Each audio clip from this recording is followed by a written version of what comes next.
तो चलिए शुरुआत एक बड़ी खबर के साथ करेंगे जो उस बीच ब्रेकिंग न्यूज सामने आ रही है। बड़ी खबर क्या है, दरअसल आपको बता दें, रोहतक से बड़ी खबर है। आंदोलनकारी नेता गुरनाम चढ़ूनी का बयान सामने आया है। 26 नवंबर को कर सकते हैं संसद कूच, ये बात चढ़ूनी ने कही है। संयुक्त किसान मोर्चा के कहने पर संसद मार्च निकाला जाएगा। रोहतक से बड़ी खबर आपको बता दें, किसान पंचायत में दिल्ली कूच का प्रस्ताव पास हुआ है। तो संयुक्त मोर्चा के निर्णय के बाद अंतिम फैसला लिया जाएगा, यह बात गुरनाम सिंह चढ़ूनी ने कही है।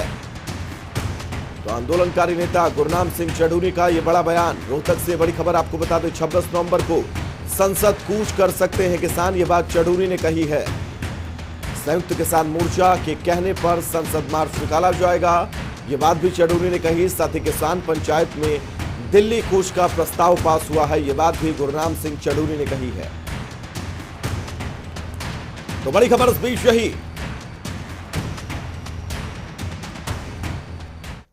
के साथ सल्फर लगा के बेचा गया, अब जबरदस्ती यूरिया के साथ सल्फर लगा रहे हैं। 3 तारीख को एक रैक आया है शाहबाद के अंदर, और उसमें तो बड़ी खबर इस बीच यही गुरनाम सिंह चढ़ूनी का बयान सामने आया है। संयुक्त किसान मोर्चा के निर्णय के बाद अंतिम फैसला लिया गया है, यह बात गुरनाम सिंह चढ़ूनी ने कही है। तो बड़ी खबर इस बीच रोहतक से आप सबकी टीवी स्क्रीन पर 26 नवंबर को संसद कूच कर सकते हैं, यह बात चढ़ूनी ने कही है। तो चलिए सीधा अपने सहयोगी संजय कुमार के पास हम चलना चाहेंगे, जो तमाम जरूरी अपडेट्स के साथ हमारे साथ जुड़े हुए हैं। संजय, गुरनाम सिंह चढ़ूनी ने संसद कूच को लेकर क्या कुछ कहा है, मैं चाहूंगा आप दर्शकों को बताएं। देखिए वैभव, आज जो है रोहतक के मकड़ोली टोल प्लाजा पर जो है आज पंचायत थी किसानों की, क्योंकि जिस तरह से कृषि कानूनों को लेकर जो है लगातार धरना प्रदर्शन वहां पर दिए हुए हैं, उसको लेकर आज जो है अलग अलग तरीके से और आगे की रणनीति बनाने के लिए जो है गुरनाम सिंह चढ़ूनी रोहतक में पहुंचे थे। उसके बाद जो है उन्होंने किसानों के साथ पंचायत थी। पंचायत में निर्णय लिया कि 26 नवम्बर को जो है वो संसद कूच कर सकते हैं। इससे पहले जो है उन्होंने साफ तौर पर कहा कि संयुक्त किसान मोर्चा के साथ जो है संयुक्त बैठक की जाएगी, वो क्या निर्णय लेते हैं ये देखने वाली बात होगी, क्योंकि बड़ा निर्णय है। क्योंकि जिस तरह से संसद कूच की बात लगातार की जा रही थी, उसके बावजूद से जो है ये दोबारा से ये पहला बयान जो है गुरनाम सिंह चढ़ूनी का आया है। उन्होंने साफ तौर पर ये संदेश दिया कि सरकार जो है अभी तक मानने को तैयार नहीं, किसान भी झुकने को तैयार नहीं। किसानों ने आज जो पंचायत रखी थी, हरियाणा की तरफ से पक्ष रखा गया था, और हरियाणा के तमाम जो बड़े नेता, जो किसान नेता है, वो वहां पर पहुंचे थे, और उस करीबन जो है 1 घंटे 1.5 घंटे तक ये मीटिंग भी चली। उस मीटिंग में ये निर्णय लिया गया है कि 26 नवंबर को जो है 26 नवंबर को जो संसद कूच करने की जो बात की गई है वो संयुक्त मोर्चा के ऊपर है, क्योंकि हरियाणा ने जो पक्ष जो है वो रख दिया है। हरियाणा का जो है पूरी तरह से साफ है। हरियाणा की तरफ से पूरी तरह से ये कहा गया है कि अगर संयुक्त मोर्चा अगर कॉल कर देता है तो वो 26 नवंबर को चलने के लिए तैयार है। संजय, सबकी नजरें भी इस तरफ थी, क्योंकि 26 नवंबर वो तारीख जब इस आंदोलन को तकरीबन 1 साल पूरे हो जाएंगे, या फिर पूरे हो जाएंगे 1 साल, क्योंकि 26 नवंबर 2020 को इस आंदोलन की शुरुआत हुई, जब तमाम आंदोलनकारियों ने दिल्ली की ओर रुख किया। संजय, मैं चाहूंगा आप ये भी जानकारी दें कि संसद कूच को लेकर कितनी उम्मीदें हैं, कितने प्रतिशत ये कहा जा सकता है कि आंदोलनकारी संसद कूच करेंगे? देखिए बाबू, जिस तरह से बातें हुई और मीटिंग लगातार चलती रही, जिदोजहद के बाद जो है एक मत जो है सहमति बनी, और साफ तौर पर यही कहते नजर आए सभी नेता कि जो है 26 नवंबर को अब जो है संसद कूच करना चाहिए। उसी को लेकर कहीं ना कहीं गुरनाम सिंह चढ़ूनी ने भी साफ तौर पर फैसला लिया, और उसी जो है साफ तौर पर पत्रकारों से भी बातचीत करते हुए उन्होंने स्पष्ट किया है कि हरियाणा का जो एक मत है, क्योंकि वो पूरी तरह से जिस तरह से लगातार ये कहा जा रहा था कि अब किसान जो है संसद की तरफ कूच करेंगे, क्योंकि तीनों कृषि कानूनों की लगातार मांग कर रहे हैं, तो ऐसे में कहीं ना कहीं ये एक गुरनाम सिंह चढ़ूनी का बयान आना एक बड़ी बात है, क्योंकि अब जो है हरियाणा की तरफ से लगभग जो है क्लियर हो चुका है। लेकिन 9 नवंबर को जो है वो संयुक्त किसान मोर्चा की मीटिंग होनी है, उसको लेकर कहीं ना कहीं ये कयास लगाए जा रहे हैं कि उसमें क्या फैसला होता है, और उसके बाद जो है हरियाणा का फैसला जो अब ये अटल है, उसके बाद जो है क्या फैसला लेता है संयुक्त किसान मोर्चा, और तब जो है आगे की रणनीति बनाई जाएगी। संजय, एक चीज और मैं आपसे समझूंगा, क्योंकि वो तारीख याद करिए, आज से तकरीबन 1 साल पहले जब आंदोलनकारी दिल्ली की तरफ कूच कर रहे थे, शासन प्रशासन ने लॉ एंड ऑर्डर को मेंटेन करने के लिए जब रोका तो टकराव जैसी स्थितियां भी उत्पन्न हो गई। अगर 26 नवंबर को संसद कूच किया जाता है तो वैसे हालात फिर से उत्पन्न हो सकते हैं। बिल्कुल, देखिए वैभव, ये कोई कहने वाली बात नहीं होगी, क्योंकि जिस तरह से आंदोलन चलता है और बड़े बड़े आंदोलन जो है देखे हैं, और इससे भी पहले जो है जो संसद कूच की या दिल्ली कूच की बात जो की गई थी, तो कहीं ना कहीं किसान एकमत होकर, और पूरा जो है लगभग हरियाणा पंजाब से जो किसान जो आया था, काफी मात्रा में किसान था, तो दिल्ली में कुछ भी किया उन्होंने। हालांकि कुछ लोगों ने राह भी वहां पर भटकी गई, लेकिन उसके बावजूद जो है अब जो ये निर्णय लिया जा रहा है वो साफ तौर पर यही देखा जा रहा है कहीं दोबारा जैसी ऐसी स्थिति ना बन जाए, क्योंकि किसान जो है जब जीत पर अड़ा हुआ है और साफ तौर पर ये कह रहा है कि अब संसद कुछ करना ही होगा, तो कहीं ना कहीं जो है प्रशासन उसे रोकने की कोशिश भी करेगा, और ऐसे में जो है कहीं ना कहीं टकराव भी। संजय, वाकई जब शुरुआत हुई थी इस आंदोलन की, ये कहा जा रहा था कि 6 महीने 1 साल तक वो रुकेंगे। उम्मीद ही नहीं लग रही थी कि इतना लंबा ये आंदोलन चलेगा, और इस आंदोलन को अब 1 साल पूरे होने वाले हैं। संजय, बहुत बहुत शुक्रिया इस तमाम जरूरी अपडेट्स के लिए। एक बड़ी खबर और आपको बताएंगे, बीजेपी राष्ट्रीय कार्यकारिणी की अहम बैठक, और उस बैठक से जुड़ी ये बड़ी खबर। बैठक के बाद सीएम मनोहर लाल का बयान सामने आया है। तो आपको बता दें, चर्चा में एक राजनीतिक प्रस्ताव पास हुआ है। ये बात मुख्यमंत्री मनोहर लाल ने कही है। योगी आदित्यनाथ ने प्रस्ताव पेश किया था, ये जिक्र मुख्यमंत्री मनोहर लाल ने किया। आगामी प्रांतों के चुनाव पर भी चर्चा की गई। तो आज सबकी नजरें पर बोलते हुए जो सारी स्कीमें जितनी भी प्रधानमंत्री जी ने पिछले सालों में जिनको लागू किया है और जिनकी सफलता आंकड़ों सहित उसकी सफलता बताई गई है, और खास करके कोविड को लेकर के जो वैक्सीनेशन का जो अभियान चलाया गया, 100 करोड़ से भी ऊपर लोगों को वैक्सीनेशन के लग चुके हैं टीके, और सारी दुनिया में एक जो प्रयोग किया गया भारतवर्ष में, अपनी ही 2 वैक्सीन हम लोगों ने बनाई और उसको सारी दुनिया ने सराहा है। जो ट्रायल पद्धति है वैक्सीन की रही है, जिसमें टीम सेपरेट के नाते से प्रधानमंत्री जी ने मुख्यमंत्रियों के साथ 21 बैठकें की हैं, और उन 21 बैठकों में लगातार यानी जिला लेवल तक भी रिव्यू करते रहे। और मैं समझता हूँ कि दुनिया के बहुत देशों की तो हम आबादी तो 100 करोड़ किसी और देश की नहीं, चाइना को छोड़कर, तो बहुत यानी देशों में यूरोप को मिला करके भी जितनी उनकी आबादी है उससे 3 गुना जो है वैक्सीनेशन हुआ है। तो बीजेपी कार्यकारिणी की बैठक के बाद सीएम मनोहर लाल का बयान सामने आया है। उन्होंने स्पष्ट तौर पर तमाम मुद्दों को लेकर बातचीत की। उन्होंने कहा कि चर्चा में एक राजनीतिक प्रस्ताव भी पारित हुआ है। योगी आदित्यनाथ जिन्होंने इस प्रस्ताव को पेश किया, ये बात मुख्यमंत्री ने कही। साथ ही आपको बता दें कि आगामी प्रांतों के चुनाव पर चर्चा हुई, इसका भी जिक्र मुख्यमंत्री मनोहर लाल ने किया। इलाहाबाद उपचुनावों के नतीजों पर भी मुख्यमंत्री मनोहर लाल ने अपनी प्रतिक्रिया दी है, और प्रतिक्रिया के तौर पर उन्होंने कहा कि अभय चौटाला जीतकर भी हारे हैं, हम आगे बढ़े हैं। तो बड़ी खबर इस बीच आपको बता दें, बीजेपी की राष्ट्रीय कार्यकारिणी की अहम बैठक, और सबकी नजरें आज इस बैठक पर थी, क्योंकि बीजेपी के लिहाज से बैठक बहुत अहम। और इस बैठक में वर्चुअली मुख्यमंत्री मनोहर लाल जुड़े, और जुड़ने के बाद उन्होंने तमाम बातें कहीं जो बीजेपी की राष्ट्रीय कार्यकारिणी की बैठक में की गई। आगे बढ़ेंगे, जहां पर पंजाब की चरणजीत सिंह चन्नी सरकार ने पेट्रोल और डीजल के दाम घटा दिए हैं।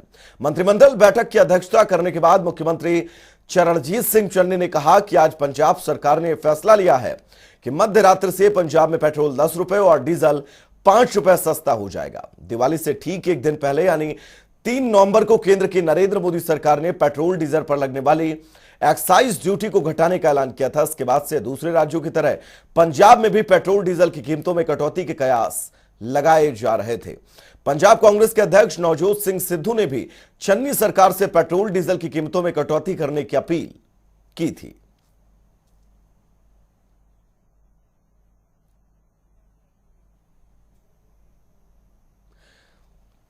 तो पंजाब से ये खबर हम आपको बता रहे हैं। दरअसल पंजाब के अंदर पंजाब की सरकार ने फैसला लिया है कि वो डीजल और पेट्रोल से वैट घटाएगी। पेट्रोल पर 10 रुपए प्रति लीटर वैट घटाया गया, जबकि डीजल पर 5 रुपए प्रति लीटर वैट घटाया गया है, और ये मध्य रात्रि से लागू हो जाएगा। यानी कि पंजाब की जनता को पेट्रोल और डीजल के बढ़ते दामों से बड़ी राहत मिलने वाली है, क्योंकि केंद्र सरकार ने एक्साइज ड्यूटी में कटौती की दिवाली से पहले, और अब दिवाली के बाद चरणजीत सिंह चन्नी की सरकार यानी कि पंजाब सरकार ने पेट्रोल और डीजल पर वैट घटाया है।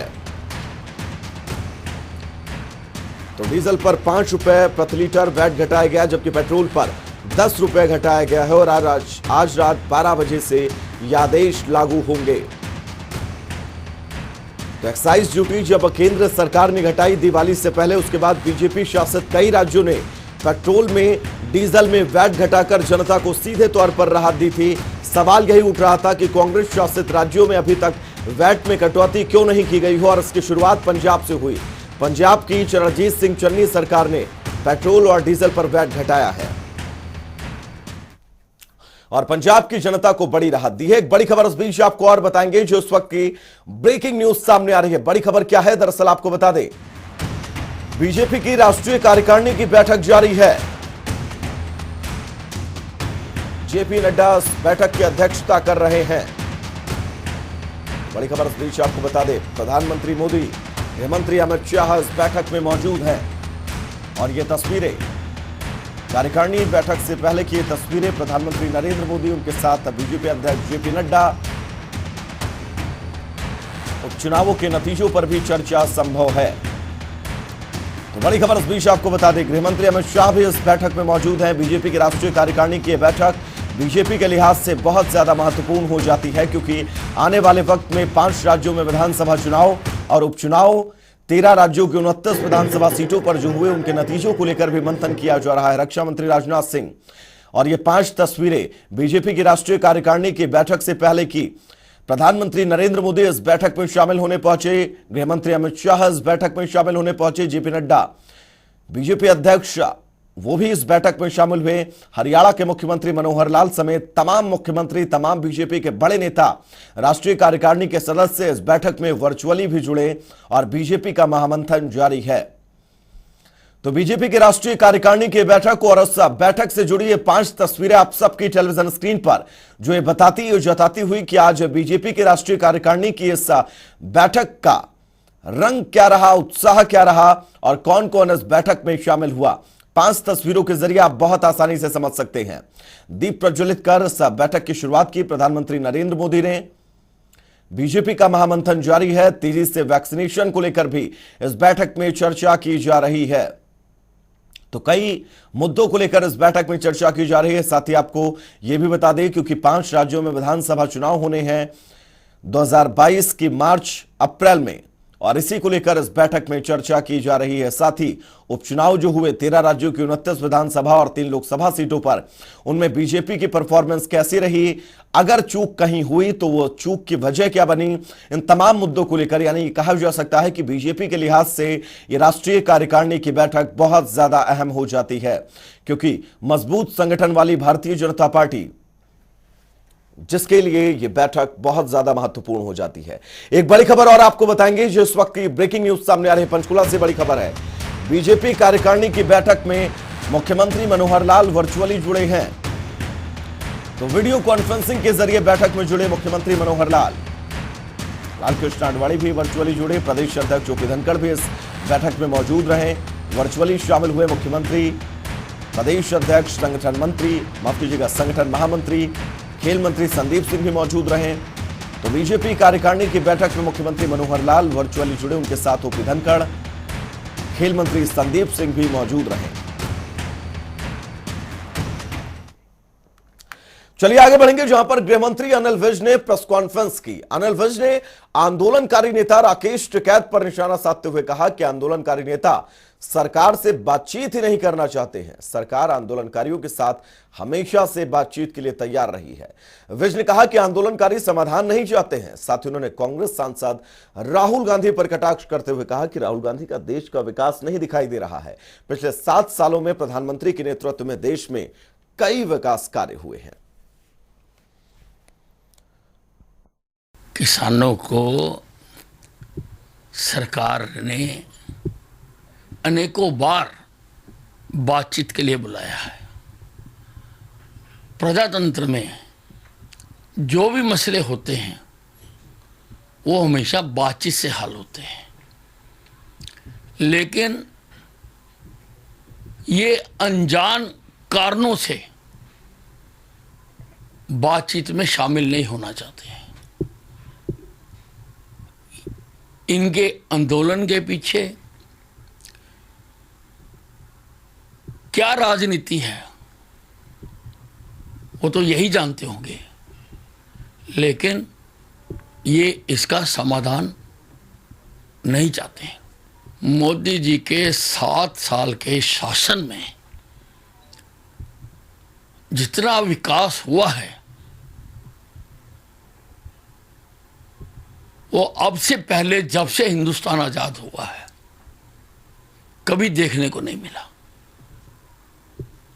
अब राहुल गांधी जी को नजर नहीं आता तो उसका तो कुछ नहीं किया जा सकता।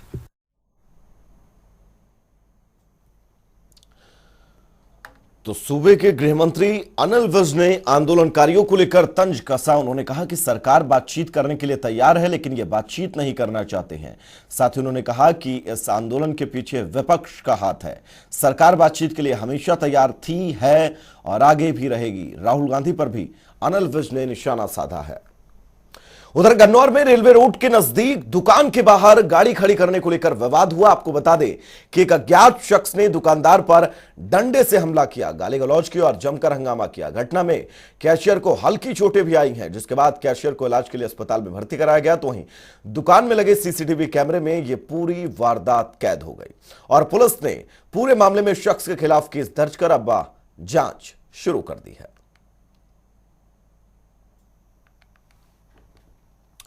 रोहतक में अशोक चौक पर हवाई फायरिंग के बाद सनसनी फैल गई। वाईफाई सर्विस के ऑफिस में घुसकर बदमाशों ने फायरिंग की है। फायरिंग करने वाले बदमाश सीसीटीवी में कैद भी हो गए हैं। आपको बता दें पीड़ित दुकानदार का आरोप है कि हिस्ट्री शीटर मनोज मोरखेड़ी के नाम से उससे फिरौती मांगी गई। फिलहाल पुलिस ने मामला दर्ज कर लिया है और जांच शुरू कर दी है।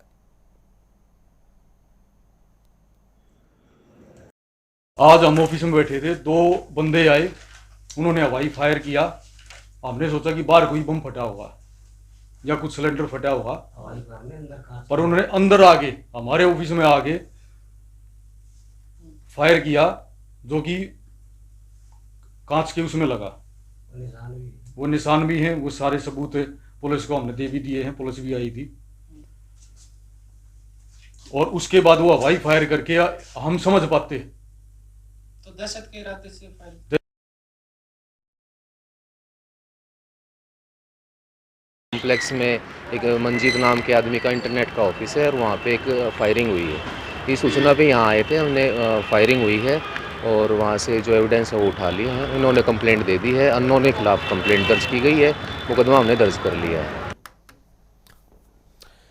तो चलिए फिलहाल इस बुलेटिन में इतना ही। एक बहुत छोटे से ब्रेक के लिए रुकेंगे, कहीं जाइएगा नहीं। जनता टीवी पर खबरों का सफर लगातार जारी रहेगा। नमस्कार।